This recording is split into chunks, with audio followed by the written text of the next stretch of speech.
Be in no doubt, the FA will do whatever they can to come to the conclusion that Jordan Henderson was not racist. So what do we know happened? We know there was a verbal altercation between Henderson and Gabriel in which Henderson said something that absolutely inflamed Gabriel. One of two things. He either said something racist or he said something that got lost in translation and Gabriel thought it was racist. Now, hopefully, it's the second of those two. However, even if it was the first, unless there is clear-cut audio evidence that he said something racist, this will get buried. This was the first of 2 weekends of no room for racism campaigning in the Premier League. This is ex-England captain. This is the club captain of one of the greatest institutions in English football. They will not want it to come out that he has been racist. It would be a global embarrassment for them. It would be hugely embarrassing for English football, for Liverpool. And don't be surprised if the media don't talk much about this either, because they know what the backlash from Liverpool fans will be, right? They've experienced that before. They won't want to talk about this.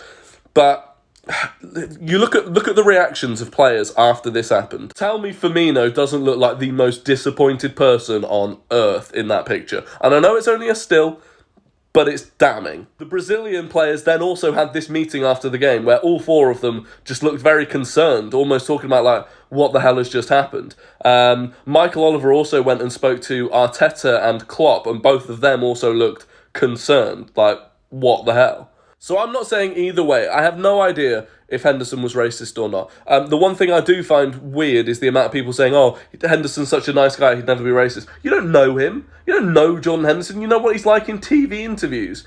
Jimmy Savile came across quite well on TV. It's ridiculous to try and say that you know him and therefore he's not racist. In the heat of the moment, that's the only time where the mask might slip. And it really was the heat of the moment in that game. So, you know, at the moment, it's an allegation and it needs to be thoroughly investigated. But my prediction is that this ends up getting buried because it would just look awful for the Premier League.